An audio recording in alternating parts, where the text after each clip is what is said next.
예, 시간이 되었습니다. 우리 기도하시면서 부활주일 예배를 하나님께 드리도록 하겠습니다. 하나님 아버지 감사합니다. 우리를 위해 이 땅에 오시고 또한 죽음을 이기시고 부활하셔서 우리가 갈 길을 제시하시고 구원의 길을 열어놓으신 주님, 주님의 이름과 그 성호에 감사와 영광을 드립니다. 하나님, 오늘도 우리가 주님 안에 거듭나는 자가 되게 하시고 새로 태어나는 기쁨을 누리는 축복의 시간 되게 하여 주시옵소서.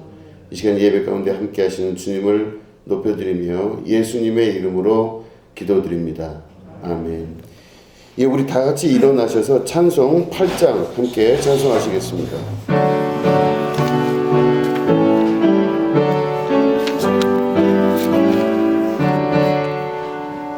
거르 거르 거르 전능하신 주님, 이른 아침 우리 주를 찬송합니다. 거르 거르 거르 자비하신 주님,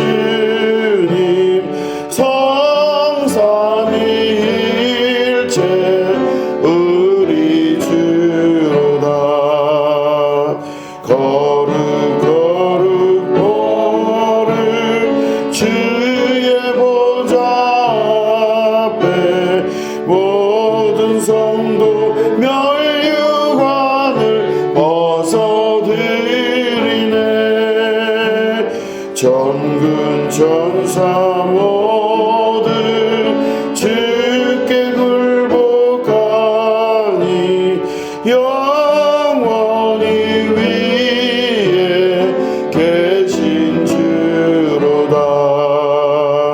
거르 거르 거르 주의 빛난 영광, 모든 죄인 눈 어두워 볼 수 없도다. 거룩하신 주님밖에 없네. 온전히 전능하신 주로다. 거르 거르 거르 전능하신 주님, 천지 만물 모두 주를 찬송합니다. 거르 거르 거르 전능하신 주님, 성삼위일체 우리 주로다. 아멘. 하나님께서 그를 사망의 고통에서 풀어 살리셨으니 우리 주 예수 그리스도로 말미암아 우리에게 승리를 주시는 하나님께 감사하노니, 그러므로 내 사랑하는 형제들아, 현실적으로 힘을 말고 항상 주의 일에 더욱 힘쓰는 자들이더라.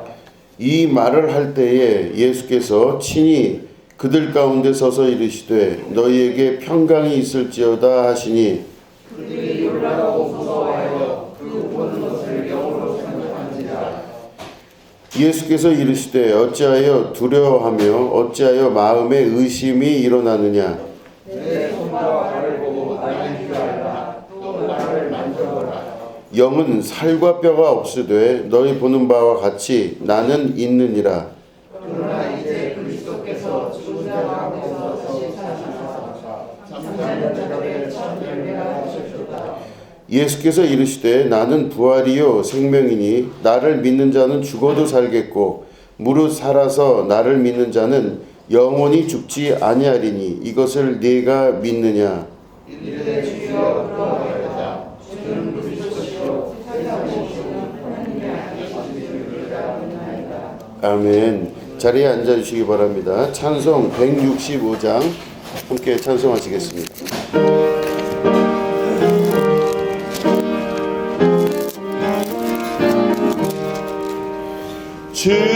주님께 영광. 다시 사신 주 사망 권세 모두 이기시었네. 흰 옷 입은 천사 돌을 옮겼고 누우셨던 곳은 비어 있었네. 주님께 영광. 다시 사신 주 사망 권세 모두 이기시었네. 부활의 주님 나타나시사 두려움과 의심 물리치셨네. 주의 교회 기뻐 찬송하여라. 다시 사신 주님 죽음 이겼네.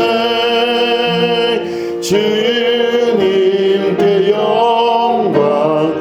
다시 사신 주 사망 권세 모두 이기시었네. 생명의 임금 영광의 주님.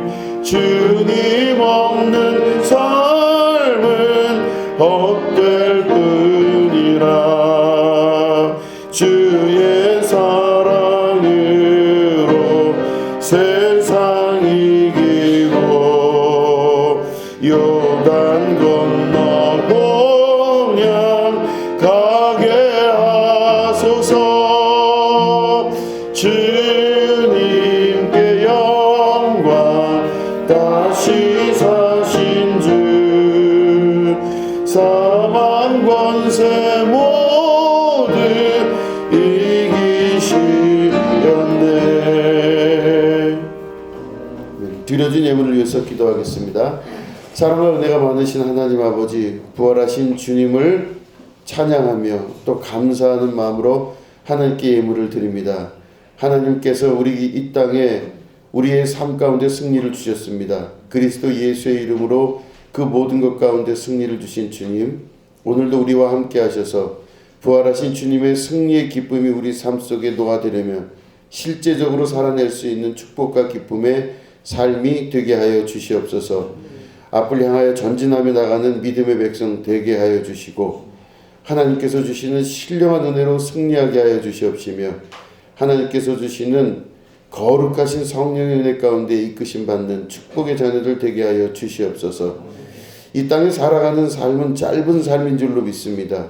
그 죽음이 우리를 엄습하여 삶의 모든 것들이 바뀌어가는 우리에게 승리하신 주님의 생명의 역사를 허락하여 주시고, 복의 복을 더하셔서 주님의 나라가 확장되어지며 내 안에 하나님의 나라가 온전히 이루어지는 축복과 은혜 있게 하여 주시옵소서. 부활과 은혜가 우리 삶 속에 실제가 되는 축복을 경험케 하여 주시옵소서.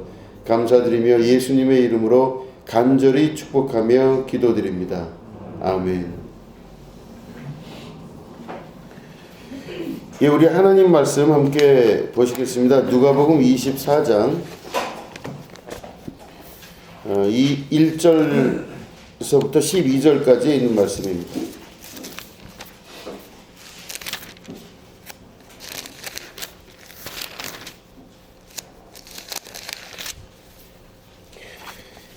예, 누가복음 24장 1절부터 12절을 교독하도록 하겠습니다. 안식 후 첫날 새벽에 이 여자들이 그 준비한 향품을 가지고 무덤에 가서 무덤에서 흘러오는 것을 보고 들어가니 주 예수의 시체가 보이지 아니하더라.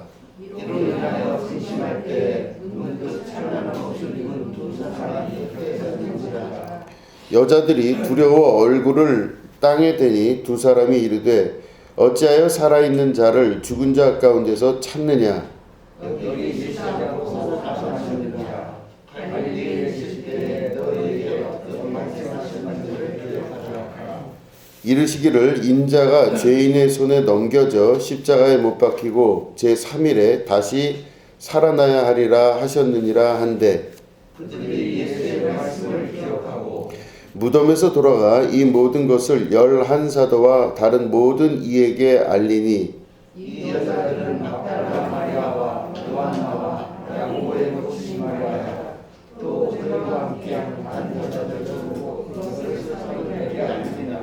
사도들은 그들의 말이 허탄한 듯이 들려 믿지 아니하나 베드로는 일어나 무덤에 달려와서 구부려 들어가 보니 세마가 모이는 자 그들의 일을 놀랍게 여기며 죽으로 나아가니라. 아멘. 예, 오늘은 무덤에서 나와라는 제목 가지고 함께 말씀을 나누도록 하겠습니다. 성경은 참 솔직한 책입니다. 이렇게 보면 전에도 말씀을 드린 적이 있지만 아브라함이 믿음의 조상이라고 우리는 알고 있지만 아브라함이 참 믿음이 없는 모습을 성경은 그대로 다 기록하고 있습니다. 그래서 하나님 말씀을 처음부터 잘 믿은 게 아니라 시간이 가면서 그의 변화를 그대로 기록을 해 놓는 것을 볼 수가 있는 것이죠. 그래서 믿음의 조상이라 하지만 아브라함이 실제로는 믿음이 별로 없는 행동을 많이 초창기에 합니다. 이게 아브라함의 모습이었고 또 잘 아시겠지만 다윗 같은 경우도 다윗이 밧세바의 아내를 유혹하고 그리고 우리아의 아내죠. 참 우리아의 아내 밧세바를 유혹하고 자기의 여인으로 만들기 위해서 그 부하를 죽이기까지 하는 아주 잔혹하고 비겁한 행동의 그런 내용들을 그대로 다 성경은 기록하고 있습니다. 이 성경의 이런 특징이 뭐냐면 그 인물이나 또 그 역사에 좋은 점만을 드러내는 것이 사실은 일반적인 역사 사가의 원칙입니다. 그래서 역사서로 기록될 거면은 다윗의 그런 모습을 기록하지 말았어야 되고 아브라함의 모습도 기록하지 말아야 됩니다. 되도록이면 모세가 다혈질로 화를 내는 장면도 하지 말아야 되고 엘리야 선지자가 차라리 이럴 거면 태어나지 말게 하시지 죽여달라고 하는 그런 이야기는 성경에 웬만하면 기록하지 말아야 됩니다. 그 이스라엘 사람들이 그토록 존경하고 위대하게 생각하는 그 많은 사람들의 이야기가 감정과 나쁜 내용까지 그대로 다 거기 기록된 걸 보면 성경은 참 이상하도록 솔직한 책이다 이렇게 볼 수가 있습니다. 그래서 성경을 읽을 때는 우리가 참 오해할 수 있는 부분들이 많은 게 무언가 만들어졌다고 하는 이야기들을 많이 하지만 만들 거면은 이렇게 만들지를 않습니다. 참 희한하죠. 근데 마찬가지로 오늘 예수님의 부활을 목격하는 이 사건 이것도 그렇게 믿을만하게 기록을 하지를 않으셨습니다. 이게 이상하게 기록이 됐다는 뜻이죠. 그러니까 솔직하게 기록을 했는데 이상하게 기록됐습니다. 예수님 제자들 중에서 예수님의 무덤가로 가서 부활을 목도한 사람이 누가복음상에는 남자들은 없어요.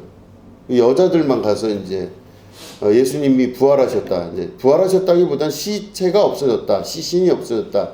이렇게 기록을 하고 있습니다. 그 여자들이 막 달려와서 큰일 났다. 시신이 없어졌다. 그러고 제자들한테 이야기를 합니다. 그런데 그 제자들이 그 이야기를 듣고 허탄한 말들을 하는구나. 이렇게 생각했대요. 이 성경은 그렇게 기록하고 있습니다. 저 여자들이 지금 너무 큰일을 당하다 보니까 허탄한 말을 하는구나. 근데 여러분 우리 그 당시에 그 사람 숫자를 셀 때도 보면 성인 남자들만 사람의 숫자로 셌습니다. 죄송한 말씀이게도 어린 아이와 여자와 또 노인이 되신 분들은 숫자에 들어가질 않았어요. 그 중에서 특별히 여인에 관한 부분은 그 당시에 그 사회의 모습을 보면 여인이 하는 말은 믿지를 않았다는 겁니다. 이렇게 신뢰를 가지지를 못했다는 뜻입니다. 근데 지금 예수님의 시신이 없어졌다는 걸 와서 이야기하는 사람들이 누구냐면 여자들이에요. 그럼 그 당시의 문화적인 특성으로 봤을 때 믿을만 하지 못한 이야기를 믿음의 대상이 아닌 여성들을 통해서 이야기를 남자들이 듣는 겁니다. 근데 이런 이야기는 빠지면 차라리 좋았어요. 그 자리에 누가 있었다 없었다 이야기하지 않고 마리아와 이 여자들이 가서 부활을 목도했다는 말을 빼고 그냥 제자들이 예수님의 시신이 없어진 것을 듣고 확인했다 이러면 될 텐데 그걸 그대로 적었어요. 그러면 이게 만약에 이 성경이 그대로 기록된 대로 사람들에게 노출이 되면 정말로 믿을만하지 못한 시작부터 그렇구나 이렇게 이야기가 전개가 되는 겁니다. 그러니까 만약에 이 성경이 기록이 될 때 사람들에게 믿게 하기 위해서 기록이 되었다면 과감히 빼야 돼요. 그리고 빼도 됩니다. 굳이 어떤 여인들이 거기 가서 예수님의 무덤가에 가서 시신이 없다는 걸 보고 그 여자들의 이야기를 제자들이 들은 요 사건만 빼도 신빙성이 있다는 뜻입니다. 근데 왜 성경은 이토록 솔직하게 이것들을 기록해 놓았는지 생각을 하면 할수록 이상한 생각이 듭니다. 왜 이렇게 했을까? 성경의 기록 목적은 어떻게 보면 사람들이 이 성경책 그 기록을 읽고 사람들을 믿게 하려고 하는 의도는 없었을 수도 있다 이런 생각이 듭니다. 그 사람들을 교화시키거나 어떤 방식으로 바꿔서 그 사람들의 믿음이 예수님이 부활하셨다는 걸 믿게 하기 위해서 이걸 기록하지는 않았다 이렇게 볼 수 있습니다. 이 성경의 기록은 지극히 자기들만의 이야기를 잊지 않기 위해서 기록한 기록물이라 볼 수가 있는 것입니다. 그러니까 대외적으로 공식적으로 나올 수 있는 문건은 아니라고 볼 수 있는 것이죠. 그렇기 때문에 여러분 이 성경에 기록된 말씀을 보고 우리가 지금 부활절을 우리가 맞이해서 오늘 함께 기념 예배를 드리는 것인데 부활은요 이 이후에 그 사람들이 예수님의 부활체 다시 말해 부활하신 몸을 목격한 사람이 그렇게 많지가 않더라는 거예요. 중요한 것도. 그리고 이 부활하신 몸이 한 가지 얼굴이나 한 가지 모양으로 나타나시지도 않았다는 겁니다. 그러니까 엠마오의 자기 고향으로 돌아가는 실망한 제자들에게 예수님 나타나셨을 때는 이 제자들이 예수님 얼굴을 알아보지 못했다고 기록하고 있어요. 그러니까 분명히 예수님인데도 예수님인 줄 모르고 그냥 얘기를 하고 지나가는데 나중에 보니까 성령이 그 눈을 뜨게 하셔서 예수님인 걸 알게 하셨다 이렇게 기록을 하고 있습니다. 그런 걸 보면 여러분 예수님의 모습이 예수님의 육신의 모습으로 그들에게 나타난 것은 아닐 수도 있고 혹은 한 가지 예수님의 몸으로 우리들이 알아볼 만큼 나타나신 건 또 아닌 거예요. 지극히 개인적인 인식입니다. 자기가 예수님이라고 생각이 들면 예수님인 거예요. 그리고 나중에 제자들에게 또 나타난 모습들을 보면요. 이 제자들은 귀신인 줄 알았더라 이렇게 또 기록하고 되어 있습니다. 그러니까 이걸 보면 전체적인 걸 다 종합해서 보면 예수님의 나타나신 부활하시고 나타나신 거는 각자 개인의 판단에 맡기지 객관적인 과학적 사고로 이거를 결론 내리지는 않는 내용이에요. 이게 그대로 다 노출됐다는 뜻입니다. 그러니까 이 사람들의 그 기록이 사람들에게 믿게 하거나 어떻게든지 믿게 하려고 했다면은 여러 가지 것들이 좀 조작이 되거나 혹은 뺄 건 빼고 넣을 건 넣으면서 이렇게 만들어지면 이 정도 되면 믿을만 하지 않겠냐 이렇게 할 텐데 그렇게 하질 않고 각자의 판단에 맡기는 걸로 끝나버렸어요.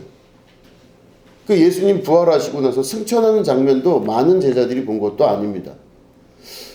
그렇기 때문에 여러분 부활이라고 하는 이 주제에 있어서 기독교 신앙의 가장 핵심적인 주제는 부활인데 이 부활 사건은 우리가 어떻게 인식하고 받아들여야 되냐면요. 객관적으로 과학적으로 인문학적으로 이거를 어떻게 바라볼 수 있겠냐 이런 결론을 내리는 건 바보 같은 짓입니다. 처음부터 기록될 때부터 그게 그런 목적으로 기록되지를 않았다는 겁니다. 부활은 누구에게 있냐면 각자 여러분들 믿음 안에 살아 움직이시는 실제로 존재하고 있다라고 하는 것입니다. 그래서 부활은 다른 말로 하면 우리에게 남겨진 숙제이며 신앙의 아주 중요한 근거이기도 하는 것입니다. 여러분들은 어떤 믿음을 가지고 계십니까? 우리는 대부분 과학시대를 살아가면서 먼저 보여줘야만 내가 믿겠다 이게 있어요. 그래서 보여지고 나서 그 다음 믿는 거예요. 뭔가 인식되고 보여지고 나서 그 다음에 내가 믿는 것, 이게 우리가 알고 있는 믿음의 구조입니다. 현재 다 그렇게 알고 있고 그렇게 살아가고 있어요. 뭔가 보여져야 내가 믿지, 이게 있다라고 하는 것입니다. 그러니까 보이는 것에 우리들은 굉장히 몰두하고 증거가 있냐, 증명이 가능하냐, 이거에 굉장히 많은 그 에너지를 투입하는 걸 볼 수가 있습니다. 안 믿는 겁니다. 그러니까 안 믿기 위해서 그 증거를 대기도 하고 뭐 그러죠. 그런데 성경의 전체적인 원리를 보면 믿음은 너희들 몫이다 이렇게 돼요. 그러니까 저는 참 답답한 게, 하나님이 만약에 이 부활 사건을 우리들에게 제대로 좀 하실 거였으면은 이렇게 힘들게 하지 아니하시고 정말 많은 사람들 모아다가 다 만져보라고 하신 다음에 그냥 그 다음에 거기서 그냥 바로 승천을 하시면은 사람들이 이거는 뭐 부인을 할 수가 없잖아요. 그럼 그게 전파가 되고 전파가 되면은 야, 최소한 10,000명 앞에서 승천하셨대더라. 이러면 좀 얘기가 쉽고 전도도 쉬울 텐데, 그게 아니라 성경은 참 이상하게도 전도에 미련한 것으로 우리를 택하셨다 그랬어요. 전도에 미련한 것으로. 그러니까 아무리 전도를 하려고 해도 안 믿어요. 사람들이 안 믿고 또 믿어지지도 않아요. 잘 안 된다는 뜻입니다. 그러니까 구조적으로 안 되게끔 왜 이렇게 만들어 놓으셨을까? 참 각자의 믿음이 지금부터 우리 안에서 역사하는 힘이 크다는 것을 강조하기 위한 하나님의 계획이 아닐까, 이렇게 생각이 되어집니다. 그렇기 때문에 같은 자리에 앉아 계시지만 여기 있는 사람 여러분들 한 분 한 분의 믿음도 다 달라요. 내 믿음이 다르고 옆에 앉아 계신 분의 믿음이 다르고 또 크기가 아마 다를 거예요. 안 믿는 겁니다. 어떤 사람은 아주 믿는 사람이 있고 어떤 사람은 잘 안 믿어요. 그렇기 때문에 자기 생각대로, 자기 뜻대로, 자기 의지대로 주님을 바라보는 눈들이 각각 다 다르다는 뜻도 그 안에 들어가 있는 것이죠. 이때 우리가 각자 신앙의 결단 안에서 우리가 예수님의 부활하심을 목도하고 바라볼 수 있어야만 됩니다. 여러분들은 정말 주님의 부활하심을 믿으십니까? 아멘. 주님의 부활하심을 정말 내가 믿으신다면 여러분들 믿음대로 되는 역사가 나타나기 시작합니다. 내가 부활하신 주님을 믿는다면 내가 지금 믿고 있는 주님은 죽음을 이기신 예수님이세요. 죽음을 이기신 그리스도세요. 그럼 이 죽음을 이기신 그 믿음을 내가 내 안에서 확인하고 확신하고 믿기 시작한다면 오늘부터 나는 예수님께서 오라 하신 그 길, 내가 그 길이고 진리고 생명이니 나한테로 오라, 내가 간 길 그대로 너희도 가자 하시는 그 길을 우리가 걸어갈 수 있어야 됩니다. 근데 그 길을 걸어가는 사람들에게 의미적인 것들이 그 안에 많이 들어가 있다는 걸 말씀하고 계세요. 여러분, 우리가 제일 무서워하고 두려워하는 건 뭐냐면 맨 마지막은 죽음입니다. 죽으면 다 끝나는 거예요. 내가 누구를 미워하건 좋아하건, 혹은 내가 뭐 돈을 많이 모았건 적게 모았건, 내가 건강하건 뭐 몸이 약하건, 뭐 내가 어떤 상태건지 간에 죽음은 모든 걸 다 끝나게 합니다. 끝이에요. 아무런 필요가 없어요. 아무런 의미가 없습니다. 그러니까 이 죽음을 우리가 인식한다는 건 인간에게 있어서 가장 중요하고 가장 핵심적인 것들을 눈앞에 목도하고 있다는 뜻입니다. 죽음이 과연 나에게 어떤 의미가 있을까? 사람은 여러 가지가 뭐 있다 하지만 결론은 한 가지입니다. 죽느냐 혹은 사느냐의 문제로 모든 것이 점철이 되어진다라고 하는 것이죠. 그런데 예수님이 죽음을 이기셨다고 하는 것이 우리가 지금 드리고 있는 부활절의 기념입니다. 히브리서 2장 14, 15절을 제가 읽어보겠습니다. 이제 들어보시면 이렇습니다. 자녀들은 혈과 육에 속하였음에 그도 또한 같은 모양으로 혈과 육을 함께 지니심은 죽음을 통하여 죽음의 세력을 잡은 자 곧 마귀를 멸하시며, 그 다음에 15절을 보면 또 죽기를 무서워함으로 한평생 매여 종노릇하는 모든 자들을 놓아주려 하심이니, 이렇게 히브리서에 말씀하고 있습니다. 사실은 죽음이라고 하는 것들이 우리 삶의 전제가 되어진 것으로 우리의 문화, 어떤 모든 것들이, 경제, 이 모든 것들이 돌아가고 있습니다. 우리 인간은 모두 죽기를 무서워한다는 것이 성경의 기록입니다. 죽기를 무서워해서 결국은 어떻게 하냐? 죽기를 무서워하기 때문에 종노릇한다, 이렇게 성경은, 히브리서는 기록하고 있습니다. 여기서 말하는 죽음은 단순히 육신의 죽음도 있지만 우리 삶에 매일매일 죽는 것을 경험하는 것입니다. 내가 왜 이렇게 귀납적으로 다시 생각을 해보면 내가 왜 이렇게 종노릇할까? 난 왜 이렇게 끌려다니면서 살까? 나는 왜 꼭 누가 시켜야만 뭐를 하고 난 꼭 왜 이렇게 살아야만 할까라고 하는 생각을 하게 됩니다. 어떤 때 보면 내가 왜 이렇게 살아가야 되는지 도무지 알 수가 없어요. 난 왜 이런지 모를 때가 있습니다. 내 마음 나도 모를 때가 있고 또 나도 내 마음대로 내 뜻대로 살아가 본 적이 없는 거예요 지금. 근데 내 뜻을 또 뒤져보면 내 뜻이라고 해봐야 결국에는 아무것도 아닌 자기 연민 자기 고집에서 나오는 의지일 뿐이지, 결국 자기 연민 자기 고집에도 지긋지긋하게 끌려다니는 게 인생입니다. 조금 더 이야기하자면 습관에서 우리가 벗어나지를 못합니다. 습관이 하라는 대로, 습관은 물론 내가 가장 편안하게 익숙해진 것이 자기 습관이긴 하겠지만 자기 생각의 틀에서 벗어나질 못하고 그냥 살아가요. 자기 생각이 잘 안 변합니다. 쉽게 변하지도 않고 자기의 그 선입견도 잘 안 변합니다. 그러니까 거기에 끝까지 끌려다니면서 살아요. 무슨 일을 당해도, 어려운 일을 당해도 자기 생각의 습관에서 벗어나지를 못합니다. 근데 왜 그러냐? 히브리서에 있는 말씀을 기준으로 보면요, 죽기를 무서워함으로 종노릇하는 것입니다. 진정한 자유를 갖지 못하고 습관과 자기 편견과 자기 인식에 끌려다니면서 평생을 그 생각과 틀에 끌려다니고 사는 사람들이 있다라고 하는 것이죠. 우리는 왜 그렇게 될 수밖에 없나? 바로 죽기를 두려워하는 것입니다. 죽기를 두려워한다는 뜻은 여기서 보면 자기가 이 습관과 자기가 생각했던 틀을 벗어나면 죽을 거라고 하는 두려움이 있기 때문에 그렇습니다.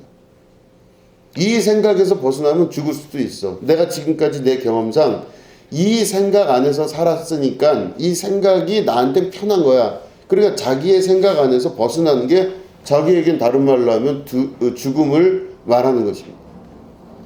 그러니까 자기 습관대로 살면요, 자기의 생각대로 살고 자기의 생각에서 벗어나질 못했기 때문에 결국엔 이 사람은 죽음을 두려워하기 때문에 그렇게 살아가는 것입니다.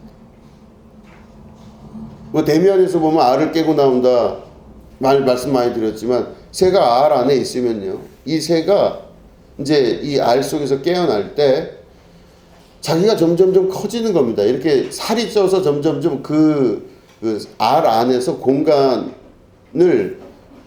그전에는 이렇게 약간 유영하고 살았어요. 그 안에서 이렇게 여유롭게 살았는데 점점점 이 알에 있는 그 자기 몸이 커지다 보니까 이 알이 자기를 원래 보호하던 거였거든요.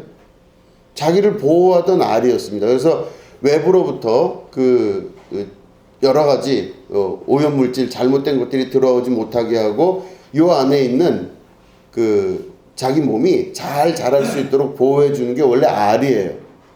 근데 자기 알이 있어서 여기서 잘 자라났는데 어느 순간 이 점점점 이 몸이 커지다 보니까 자기를 보호해 줬던 그 보호막이 어느 순간 자기를 얽어매고 있는 감옥이 되고 마는 거예요.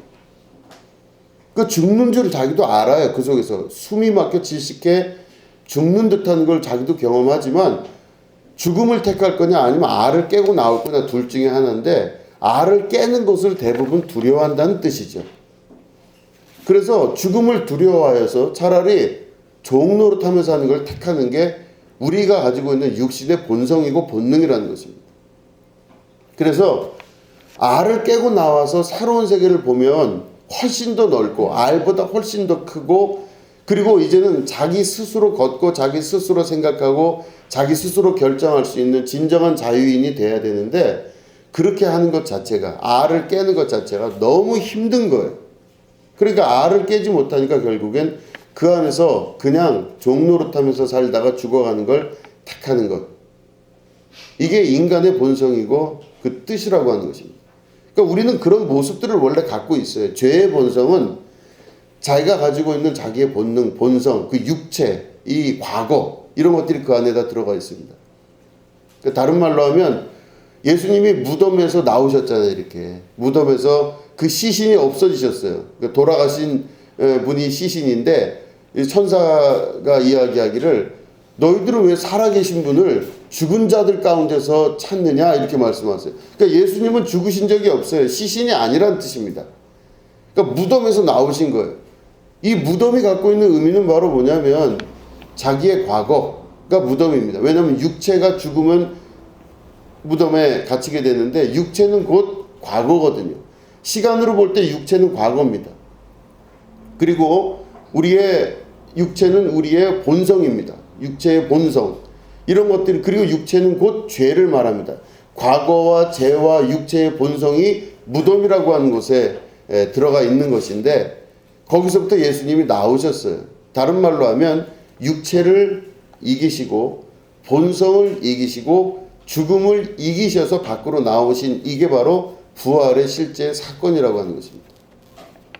근데 인간 내면 안에는 육체라는 것이 있어서 우리는 과거를 살고 있고, 다 여러분들 보시면 이미 뭐 빛의 속도로 보더라도 우리가 서로 지금 소리를 듣고 서로의 얼굴을 보고 있지만, 이것도 사실은 지나가는, 금방 지나간 사건입니다. 햇볕이 얼굴에 비쳐서, 빛의 얼굴에 비쳐서 비친 것들이 반사가 돼서 여러분들의 망막에 들어가서, 망막에 있는 여러분들의 시신경들이 뇌에 들어가서 앞에 있는 사람이 목사라고 인식을 하는 겁니다. 그러니까 다시 말해, 여러분들이 저를 보신다 하면은 현재 본다 하지만 실제로는 과거의 사건입니다. 그러니까 물질화되고 육체화된 모든 것들은 다 과거예요. 이 과거의 많은 것들이 우리의 경험 안에 들어가서 기억 안에서 우리를 일으키고 또 만들어내는 메커니즘이 되는 겁니다. 그러니까 대부분 사람들은 증거를 보여달라, 앞에 있는 것을 보여달라 이야기할 때는 과거의 경험적 사고가 그 사람에게 작동하는 겁니다. 부활하셨다, 이건 뭐냐면 과거가 아니라 미래를 향해 나아가고 또 현재와 미래를 한꺼번에 통합해서 이끌어내시는 하나님의 능력의 승리라고 볼 수가 있는 것이죠. 죽기를 무서워하는 자들은요, 과거의 얽매에 있어서 과거의 삶 속에서 계속 살기를 원합니다. 그저 자기의 습관과 자기의 경험대로 살기를 원하고 거기서 벗어나는 것이 쉽지가 않다는 뜻입니다. 그래서 그 안에서 그냥 살다가 죽기를 무서워해서 종노릇하면서 살 수밖에 없는 것, 끌려다닐 수밖에 없는 것입니다. 육신이 원하는 대로, 또 내 경험이 원하는 대로, 내 삶이 원하는 대로 살다 보니까 우리들은 대부분 자기의 현재를 유지하기 위해서 증거를 보여달라고 하고 눈에 보이는 것들을 찾는 그런 삶으로 전락하고 마는 것이죠. 그런데 오늘 히브리서에 보니까 죽기를 무서워함으로 한평생 매어 종노릇하는 모든 자들을 놓아주려 하심이라, 이게 예수님께서 부활하셔서 우리를 이끄신 주 목적이라고 볼 수가 있습니다. 자기의 습관을 탈피해서, 자기의 생각을 탈피해서 하나님께서 우리에게 주신 그리스도 예수님의 가신 그 길로 여러분 나오시게 되기를 축원합니다. 자기의 습관에서 나올 수 있어야 되고 자기의 경험에서 나올 수 있어야 돼요. 그렇게 되면 어떤 일이 벌어지냐? 진짜 자유가 우리에게 주어지기 시작합니다. 진짜 자유는 바로 진리가 너희를 자유케 하리라 하시는 그 자유를 말하는 것입니다. 내 마음대로 방종하며 살으란 뜻이 아닙니다. 여기서 말하는 자유는 그 어떤 곳에도 구애받지 아니하는 사람, 그 어떤 곳에도 눌림이 없는 사람, 이 사람이 곧 자유를 누리는 사람이라 볼 수가 있는 것입니다. 진짜 자유인이 되는 것입니다. 두 번째는 바로 뭐냐면 죽음을 두려워하지 않는 사람이 되는 것입니다. 죽기를 무서워하지 않는 사람이 되는 게 우리에게 부활하신 주님이 우리에게 주신 선물입니다. 사람이 두려우면 모든 그 사람의 앞에 모든 것들이 그 두려움의 역사 가운데 전개가 되기 시작합니다. 저는 제 인생에 어려운 일을 겪을 때마다 겪었을 때 두려움이 있었어요. 나 이거 앞으로 어떻게 살아야 되고 나 앞으로 어떻게 해야 되지? 이 두려움이 있었어요. 만약에 이게 없으면 나는 어떻게 살게 되지? 큰일 나는 거 아닌가? 그러니까 위기가 사람에게 있는 겁니다. 이거 본능적인 겁니다. 만약에 이게 없어지면 나는 큰일 나는 걸로 제가 생각을 한 적이 되게 많았었어요. 그 왜 어릴 때부터 신앙생활을 그렇게 하고 그렇게 간절히 하나님 앞에 기도하고 교회 생활 참 열심히 하고 거의 뭐 교회 사찰과 같이 교회 일을 하고 살았던 제 어린 시절이 왜 하나님은 저에게 이런 축복을 주시지 않냐고, 왜 저는 인생이 이렇게 꼬여가면서 앞으로 나는 어떻게 될지 모르는 이런 두려움 가운데 있게 하십니까? 그래서 막 기도할 때 울면서 기도했어요. 진짜 떼굴떼굴 굴면서. 하나님 어떻게 합니까? 이게 없으면 난 어떻게 합니까? 정상적인 길로 걸어가면서 이렇게 돼야 될 텐데 잠깐 비정상적인 길로 가면서부터 느낌은 바로 뭐냐면 불안하다, 초조하다, 이러다가 죽지, 이런 생각을 가진 적이 참 많이 있었어요. 제대로 된 신앙을 가지질 않았다는 뜻입니다. 제대로 된 신앙, 제대로 된 믿음이 없었다는 뜻이에요. 교회도 열심히 다니고 신앙생활 최선을 다해서 잘하고 있었다고 생각을 했는데 그건 믿는 게 아니었었습니다. 안 믿는 거였었어요. 하나님을 믿는다 이야기하지만 말할 땐 믿는데 돌아서서는 안 믿는 거예요. 예수님의 부활을 믿습니다 했지만 그거 믿는 거는 단편적으로 믿는데 돌아서서는 안 믿는 거예요. 왜냐? 불안함이 있기 때문에, 죽음이 있기 때문에. 이게 이렇게 되면 나는 죽을 수 있다 라는 생각이 제 인생 전반에 펼쳐져 있었기 때문에 사실은 하나님을 믿는다 하지만 믿지 않았던 겁니다. 안 믿었던 거예요. 그래서 뭘 믿었냐? 형식과 틀을 믿었고 다른 걸 더 믿었던 거예요. 겉으로 보여지는 것들을 믿었고 그게 진짜인 줄 알고 그러고 살아왔던 거죠. 그런데 아니라는 것입니다. 하나님께서 계속 인생을 통해서 가르쳐 주신 거는 어려운 일이 있고 이게 없어지면 나는 큰일 난다라는 생각을 하는 그때 그게 없어지도록 만들어 주셨어요. 이게 없으면 난 큰일 난다 하니까 없어지도록 만들어 주셨는데 봤더니 이게 없어지면 죽을 줄 알았는데 이게 없어져서는 죽는 게 아니에요. 그게 없어져서 죽거나 문제가 되거나 망하거나 하는 게 아니라 그게 있다 없다라고 하는 생각, 거기서부터 내가 내 인생을 설계해 나가는 그 생각에서부터 문제가 있다는 걸 하나님 말씀을 하시는 거예요. 이게 없어지면 큰일 나는 거예요. 난 이렇게 되지 않으면 큰일 나는 것이고 나는 이 길대로 가지 않으면 큰일 난다는 생각을 혼자 하는 거예요. 저 안에. 그러니까 그것대로 해야 되니까 계속해서 나는 죽기를 무서워해서 종노릇하는 사람처럼 거기에 끌려다니며 매어다니며 그렇게 계속 살아갈 수밖에 없었다는 것입니다. 그 생각으로부터 자기가 나올 수 있게 된다는 것은 죽음을 두려워하지 않을 때 나타날 수 있는 현상입니다. 예수님께서 우리에게 부활하셔서 나타나신 현상은 바로 뭐냐면 무덤에서 나오셨다는 겁니다. 무덤, 다시 말해 육체, 죽음, 자기 경험 이런 것에서 나오셨다는 거예요.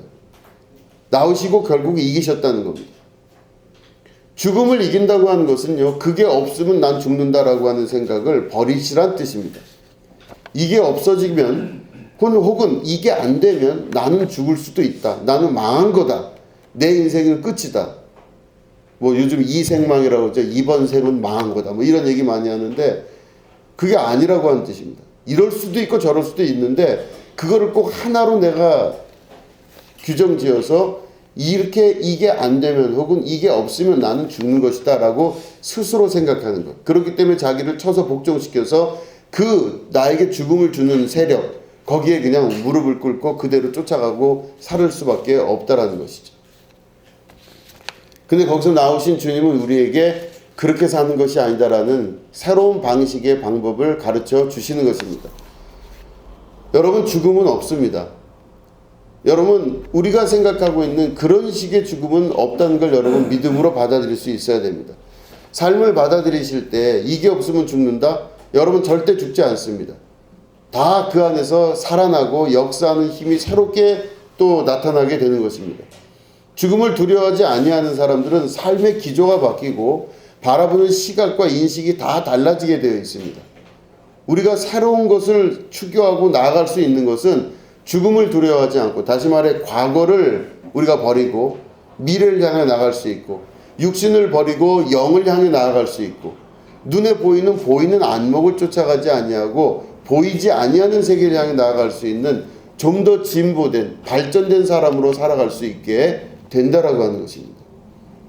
죽음을 이기신 우리 예수님께서 오늘 우리와 함께 하시고, 또한 우리의 삶 가운데서 무덤에서 나오라고 말씀하시는 그 여러분 소식을 여러분 오늘 여러분들에게 드립니다. 나사로가 죽었다고 소문이 났습니다. 그래서 마리아가 막 울고불고 예수님을 찾았어요. 그랬더니 예수님이 죽은 나사로에게 다가갔습니다. 그럼 마르다가 그 마리아의 언니인 마르다가 예수님 보고 서운한 소리를 합니다. 조금 일찍 오셨으면 우리 오빠가 죽지 않았을 텐데 왜 예수님이 이렇게 늦게 오셨습니까? 하고 예수님에게 서운한 말을 해요. 근데 예수님이 그 죽은 나사로에게 다가가서 그러십니다. 죽지 않는 것이다. 이 나사로는 잠들어 있는 것이다 말씀하세요. 그래서 사람들이 볼 때 이 사람 다 죽었는데, 그리고 이미 시신으로 여겨졌기 때문에 다 천으로 쌌어요. 그런데 예수님은 죽은 것이 아니라 잔다 그러십니다. 이게 이상한 이야기죠. 그리고 예수님이 사람들에게 이야기합니다. 저가 자니 나사로야 일어나라 하시면서 풀어놓아 다니게 하라 그러십니다. 그 모든 묶어놨던 것을 풀어놓아 자유롭게 다니게 하라 그럽니다. 여러분, 죽은 사람은요 꽁꽁 묶습니다. 옛날부터도 그랬었어요. 우리나라 사람들도 그랬고 이스라엘도 그렇고 어느 나라건 죽은 사람은 이렇게 꽁꽁 묶었어요. 뭐 여러 가지 내용이 많지만 어쨌든 죽은 사람은요 결박당하는 게 죽은 사람입니다. 이렇게 꽁꽁 묶어갖고 장례를 치러요. 그러니까 붕대로 꽁꽁 묶었거나 천으로 꽁꽁 묶어갖고 시신이라 해서 놔뒀는데, 그 시신을 풀어서 다니게 하라 말씀하십니다. 다시 말해 자유롭게 해라. 이게 진짜 시신이 아니라 살아있는 자다. 저가 잠들어 있기 때문에 살아있는 자는 돌아다녀야 된다는 겁니다. 풀어놓아 다니게 하라. 이게 예수님이 하신 말씀이세요.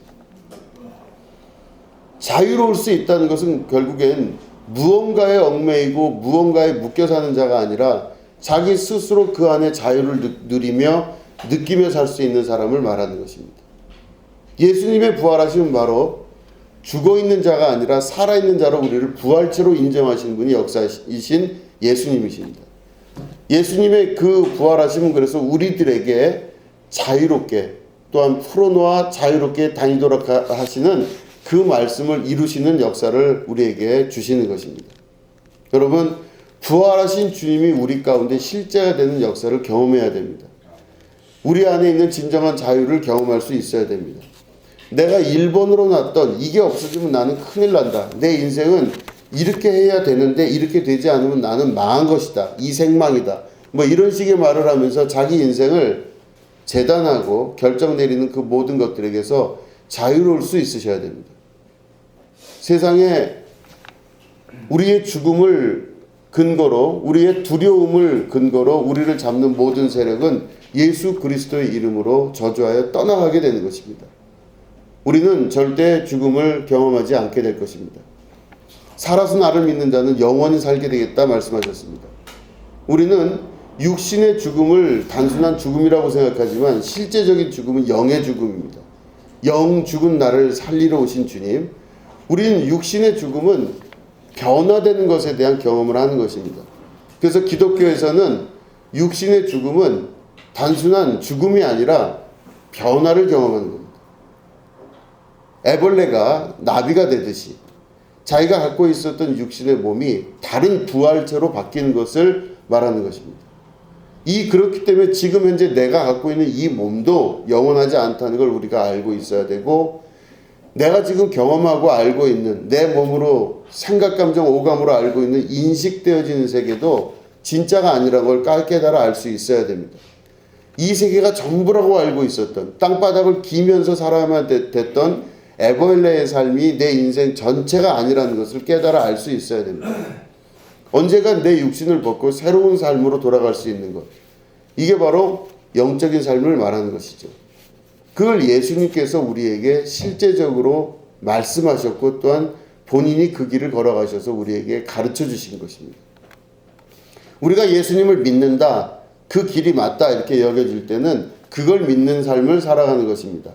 걸어가고 그 길로 걸어가는 자들은 우리가 죽음을 두려워하지 아니하며 죽어도 죽지 아니하다는 것을 깨달아 알며 또한 죽기를 무서워해서 두려워하는 두려움의 심정을 우리 안에서 없애라는 주님의 음성을 들을 줄 아는 자며, 그렇기 때문에 내 안에 믿음으로 부활을 믿는 사람들은 죽음을 두려워하지 않는 삶을 결정할 수 있습니다. 어떤 것에도 우리를 좌절시킬 수 있는 근거는 없다는 걸 믿음으로 받아들일 수 있어야 됩니다. 우리는 앞에 보이는 모든 문제를 문제라고 생각하지 말아야 됩니다. 심지어 죽음마저도 문제가 아닌데 그보다 못한 여러 가지 것들이 우리에겐 절대로 문제가 될 수가 없습니다. 특별히 예수님을 믿는 우리들은 우리 예수님께서 그 길을 걸어가시면서 내가 이겼다, 내가 승리했다 말씀하셨으니 우리도 그 길을 따라가 곧 그 승리의 감정을 누리고 살게 되는 것입니다. 여러분, 부활하신 주님을 믿는 믿음은 바로 이런 것입니다. 죽음을 두려워하지 마시기 바랍니다. 걱정하지 마시기 바랍니다. 아무것도 염려하지 마시기 바랍니다. 모든 일에 기도와 간구로 여러분 구할 것을 감사함으로 하나님께 아뢰시기 바랍니다. 그리하면 모든 지각에 뛰어난 그리스도의 평강이, 하나님의 평강이 그리스도 예수 안에서 여러분들의 마음과 생각을 지키시고 여러분들에게 승리의 역사를 안겨주실 것입니다. 내가 생각하고 있는 세계, 내가 생각하고 있는 이것만이 진짜고 이게 나를 보호하는 거면 내가 이렇게 돼야 내가 살 거라고 하는 그 생각도 주님 앞에 버리시고 알을 깨고 나오듯이 애벌레가 자기 옷을 벗고 새 옷을 입고 하늘을 날아가듯이 여러분들 삶 속에서도 규정되어지고 만들어지고 과거에 천착하는 수많은 습관적인 문제들을 다 내려놓으시고 우리 예수님께서 걸어가신 그 길을 함께 걸어가시는 여러분 되기를 축원합니다. 부활하신 주님이 여러분과 함께 하셔서 여러분 삶 속에서도 새로운 부활의 역사가 일어나시게 되기를 주님의 이름으로 축원합니다. 기도하겠습니다. 하나님 아버지 감사합니다. 부활하셔서 우리에게 오신 주님, 죽음을 이기신 주님, 우리도 주님의 그 길을 함께 걸어가며 죽음을 이기게 하여 주시옵소서. 두려움을 이기게 하여 주시옵소서. 눈앞에 있는 여러 가지 좌절된 것을 좌절이라 말하지 않게 하시고 그것들을 뛰어넘을 수 있는 용기와 힘을 주셔서 승리하신 주님의 역사대로 승리하게 하여 주시옵소서. 지금은 우리 구주 예수 그리스도의 은혜와 하나님 아버지의 지극하고 무궁하신 사랑과 성령님의 감화감동 축복교통 역사하심이 오늘 부활절 부활 예배에 함께 참여한 주님의 거룩한 백성들 위에 지금부터 영원히 함께 하옵시기를 간절히 축원하옵나이다. 아멘.